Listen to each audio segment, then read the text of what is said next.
ना। ये लीजिए ग्रंथ है एक तरफ और एक तरफ है ग्रंथकार।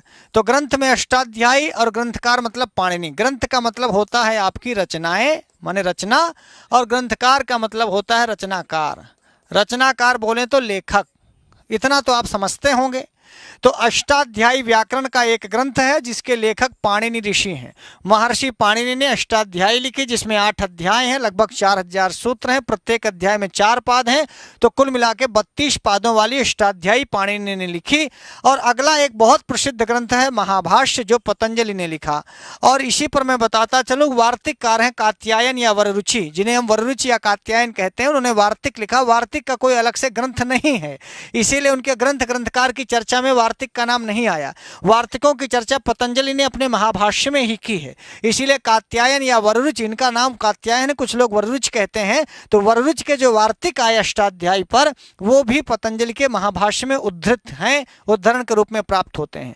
तो और अलग से कोई वार्तिक का ग्रंथ नहीं है, इसीलिए ग्रंथकार में हम कात्यायन को शामिल नहीं किए हैं।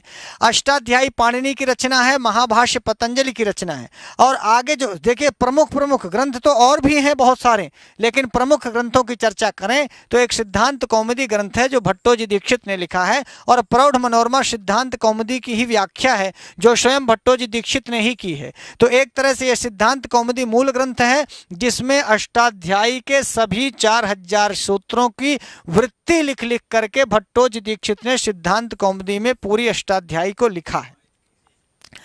अब दिक्कत यह है कि सूत्रकार पाणिनि हो गए, सूत्र लिखते हैं, और महाभाष्य लिखने से भाष्यकार पतंजलि हो गए, वार्तिक लिखने से वार्तिककार कात्यायन या वररुचि हो गए, और इन्होंने वृत्ति लिखा तो इनको हम वृत्तिकार कह सकते हैं। भट्टोजी दीक्षित वृत्तिकार है ना, तो वृत्तिकार भट्टोजी दीक्षित, और पतंजलि भाष्यकार हैं। क्या है? और पाणिनि सूत्रकार हैं। बिल्कुल सही पकड़े हैं। पाणिनि क्या है?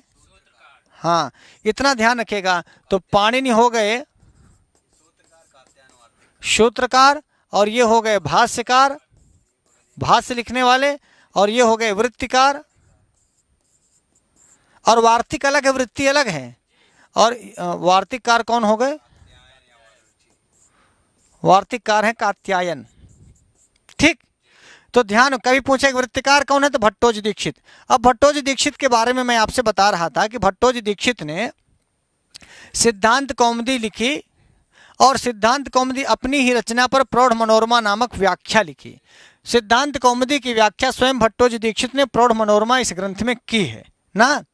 तो ये ग्रंथ आपने देख लिया भट्टोजी दीक्षित के लिखे हुए। अब आइए ग्रंथकार में एक नाम है प्रक्रिया कौमुदी ग्रंथ है, जिसके लेखक रामचंद्र हैं। ये भगवान रामचंद्र अयोध्या वाले नहीं हैं, हाँ, जिनका मंदिर बन रहा है। ये रामचंद्र दूसरे हैं। जैसे बाद में त्रेता युग में जो राम हुए, उनके बाद बहुत सारे लोगों ने अपना, कोई धनी राम, कोई मनी राम, कोई रामचंद्र, कोई श्री राम, अपना नाम रखा। तो ऐसे ही एक ऐसे वैयाकरण हुए रामचंद्र जिन्होंने प्रक्रिया कौमुदी लिखी थी। ये इंपॉर्टेंट ग्रंथ है। लिंगानुशासनम व्याडिका ग्रंथ है। लिंगानुशासनम किसका ग्रंथ है? व्याडिका। व्याडिका एक ग्रंथ और है जिसे हम संग्रह कहते हैं। वाक्यपदीयम भर्तृहरि की रचना है। ध्यान रखना, ये वही भर्तृहरि हैं जिन्होंने नीति शतक, वैराग्य शतक और श्रृंगार शतक लिखा। भर्तृहरि का वाक्यपदीयम व्याकरण ग्रंथ है। हम यहाँ केवल व्याकरण ग्रंथों की चर्चा कर रहे हैं। भर्तृहरि वही वाले हैं, हाँ, श्रृंगार शतक वाले भर्तृहरि, नीति शतक वाले, शतकत्रय लिखा है इन्होंने। मनोरमा कुचमर्दन पंडित राज जगन्नाथ की रचना है। देखिए पंडित राज जगन्नाथ ने जो उन्होंने प्रौढ़ मनोरमा लिखी थी भट्टोजी दीक्षित ने, उसका कुच माने स्तन, उसका मर्दन माने उसका खंडन किया है इन्होंने। पंडित राज जगन्नाथ ने प्रौढ़ मनोरमा में भट्टोजी दीक्षित की बहुत सारी बातों का खंडन किया है, इसीलिए इस ग्रंथ का नाम है प्रौढ़ मनोरमा कुचमर्दनम। किसकी रचना है? पंडित राज जगन्नाथ की। यानी पंडित राज जगन्नाथ का बहुत भट्टोजी दीक्षित से पटता नहीं था। ग्रंथकार में आई लघु सिद्धांत कौमुदी बहुत प्रसिद्ध ग्रंथ है, वरदराज का लिखा हुआ। आचार्य वरदराज या वरदराजाचार्य कहीं मिल जाए, वरदराज के बाद आचार्य जोड़ देंगे, वरदराजाचार्य हो जाएगा। लघु सिद्धांत कौमुदी इनका ग्रंथ है। फिर मध्य सिद्धांत कौमुदी और सार सिद्धांत कौमुदी, ये तीनों वरदराज के ग्रंथ है। ध्यान रखिएगा, 3 ग्रंथ इन्होंने लिखे। एक लघु सिद्धांत कौमुदी बच्चों के लिए, मध्य सिद्धांत कौमुदी थोड़ा बड़े बच्चों के लिए, और सार सिद्धांत कौमुदी माने सिद्धांत कौमुदी का ही ये छोटा रूप है। इनके गुरुजी भट्टोजी दीक्षित हैं। और ये भट्टोजी दीक्षित से पढ़े लिखे थे। देखा कि गुरुजी ने पूरी अष्टाध्यायी की है, तो देखा कि भाई इतना सारा पूरा सूत्र सब लोग नहीं पढ़ सकते, इसलिए लघु सिद्धांत कौमुदी में वरदराज ने बहुत सारे सूत्रों को संक्षेप करके अष्टाध्यायी के जो इंपॉर्टेंट सूत्र थे केवल उनको उन्होंने इसमें रखा, बाकी को हटा दिया।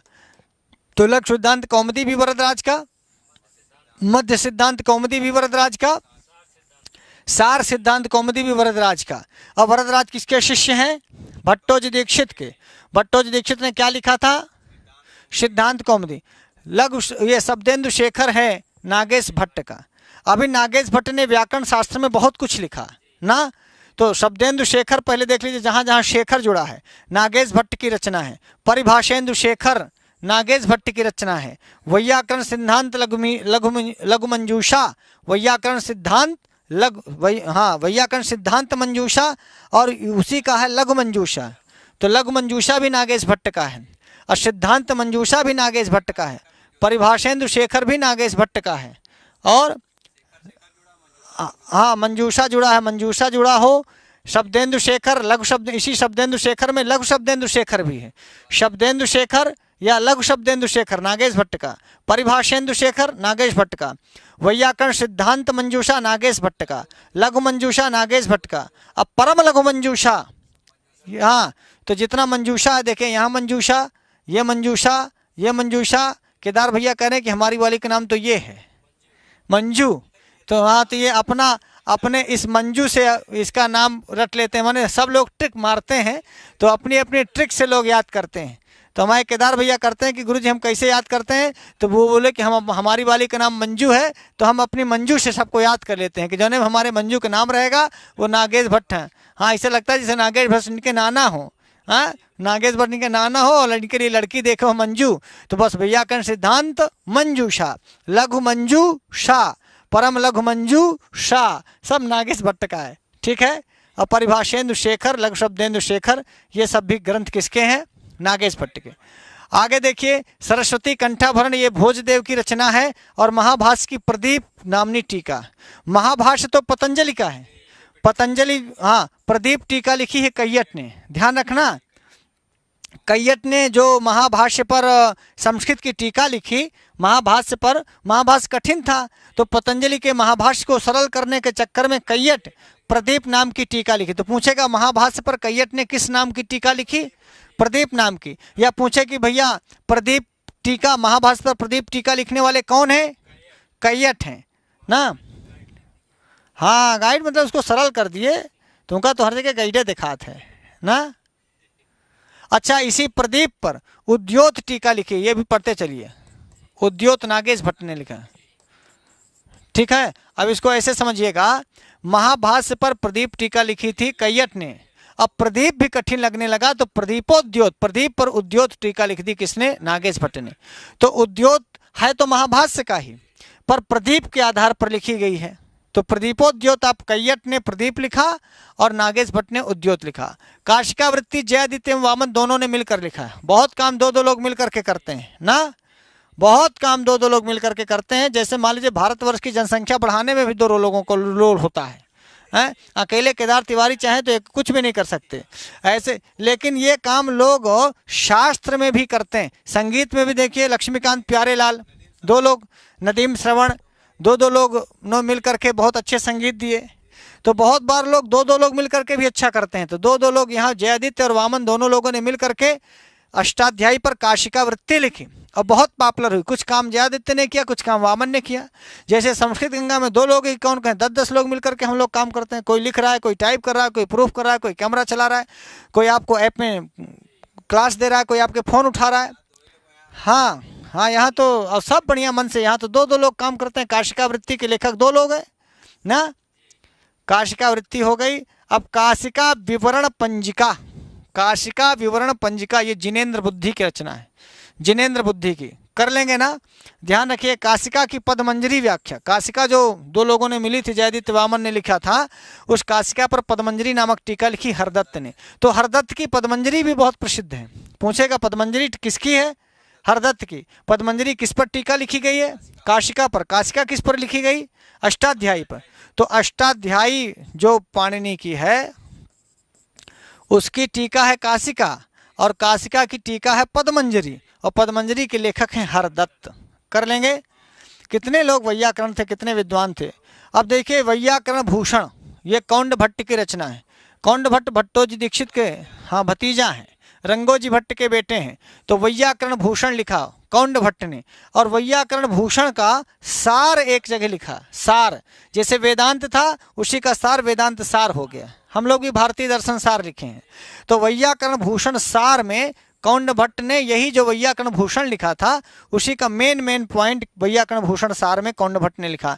तो ये लगभग एक ही रचना है। जो वैयाकरण भूषण है उसी का सार तत्व क्या, वैयाकरण भूषण सार। अब ये पढ़ा जाता है। सब लोग संक्षेप में चाहते हैं। महाभाष्य प्रत्याख्यान संग्रह, ये नागेश भट्ट का है। महाभाष्य प्रत्याख्यान संग्रह नागेश भट्ट की रचना है। और कातंत्र व्याकरण ये सर्ववर्मा या कोमार की रचना है। कातंत्र व्याकरण हाँ ये भी बहुत फेमस है। जितना फेमस आप हैं उतने फेमस ये भी है ना। तो कातंत्र व्याकरण सर्ववर्मा का है ना। यहां तक कर लेंगे। अब आगे देखिए, फिर ग्रंथकार में आइए तो शिव शब्दानुशासनम शिव स्वामी का है। देखिए हाँ ये इनका शिव नाम था, वही शिव शब्दानुशासनम इनकी रचना हो गई। सिद्धांत कौमुदी की तत्वबोधिनी व्याख्या और बाल मनोरमा व्याख्या बहुत प्रसिद्ध है। कौन कौन भैया? हाँ ये तत्वबोधिनी व्याख्या और बाल मनोरमा दोनों सिद्धांत कौमुदी के हैं। तो तत्वबोधिनी ज्ञानेंद्र सरस्वती ने और बाल मनोरमा वासुदेव दीक्षित ने। एक साथ पढ़ लीजिए नहीं भूल जाएगा। सिद्धांत कौमुदी पर ही दोनों व्याख्याएं लिखेंगी और बड़ी पॉपुलर व्याख्याएं हैं। तत्वबोधिनी व्याख्या है ज्ञानेंद्र सरस्वती के जो पढ़ाई जाती है, और बाल मनोरमा व्याख्या है वासुदेव दीक्षित के जो भी लगभग हर जगह पढ़ाई जाती है। देखा आपने, दोनों सिद्धांत कौमुदी पर। ये भी तत्वबोधिनी भी सिद्धांत कौमुदी पर और बाल मनोरमा भी। तो बाल मनोरमा है वासुदेव दीक्षित की और तत्वबोधिनी है ज्ञानेंद्र सरस्वती की। यहाँ तक कोई दिक्कत? कर लेंगे ना, भूलना नहीं है। अब ये मैं आपको सूचना देकर के आज यहीं पर क्लास बंद करता हूँ कि प्रतिदिन लाइव क्लास आपको मिलेगी सुबह 8 बजे और शाम को 8 बजे। कितने बजे? सुबह 8 बजे, शाम को 8। इसका मतलब नहीं कि सुबह से शाम तक 8 बजे। हाँ संस्कृत वाले उल्टे समझते हैं। सुबह से शाम 8 बजे तक लाइव। सुबह 8 बजे आएंगे 5-10 मिनट के लिए, और शाम को 8 बजे आएंगे 5-10 मिनट के लिए। 10-15 मिनट सवेरे और 10-15 मिनट शाम। तो हाँ अरे 20-19 तारीख तक नहीं, पूरा साल। 5 सितंबर 2021 से 5 सितंबर 2022 तक का प्लान है। वार्षिक प्रोग्राम है ये। वार्षिक प्रोग्राम है, लगातार अनवरत चलेगा। बीच में मर गए तब को छोड़े, मैंने कोरोना आवे मर गए तब को छोड़ दीजिए। जिंदा रहे तो 1 साल का प्लान है ये। ठीक है, 5 सितंबर 2021 से 5 सितंबर 2022 तक ये लगातार लाइव प्रोग्राम आपको मिलता रहेगा। तो लाइव क्लास सुबह 8 बजे और शाम को 8 बजे, ये आपने देख लिया। अब ये संस्कृत गंगा स्कूल खुला है कक्षा 6 से 12 तक। यूपी बोर्ड सीबीएसई बोर्ड की संस्कृत पढ़ाई जाती है यहाँ। तो जो आपके बच्चे यहाँ आने से गांव में भनेरुआ हो गए हैं, संस्कृत नहीं पढ़ पा रहे थे, हाँ तो उनके लिए एक संस्कृत गंगा का स्कूल चैनल ऐसा करके खोला गया है। इस संस्कृत गंगा स्कूल चैनल में कक्षा 6 से 12 तक के बच्चों के लिए यूपीएससी सीबीएसई यूपी बोर्ड का Sanskrit Ganga school YouTube channel खुला है। संस्कृत गंगा के ही लोग पढ़ाएंगे। तो जितने लोग संस्कृत गंगा से मास्टर हुए हैं वो सब इसमें चाप के पढ़ाएंगे। हम भी पढ़ाएंगे और भी लोग पढ़ाएंगे। तो मित्रों इसी सूचना के साथ जहाँ भी रहिए स्वस्थ रहिए, व्यस्त रहिए, मस्त रहिए। और ये बात कहते हुए कि जब भी आपको मौका मिले अपने साथियों को बताइए कि सुबह 8 बजे शाम 8 बजे लगातार लाइव कक्षाएं होंगी किसी भी परीक्षा के लिए, चाहे आप टीजीटी पीजीटी यूजीसी नेट जरा कुछ भी दे रहे हो, सब में ऑल इन वन वीडियो ही बनाई जा रही है जो सभी परीक्षाओं में आपके लिए उपयोगी होंगी। तो वंदे संस्कृत मातरम, वंदे भारत मातरम, नमः संस्कृताय।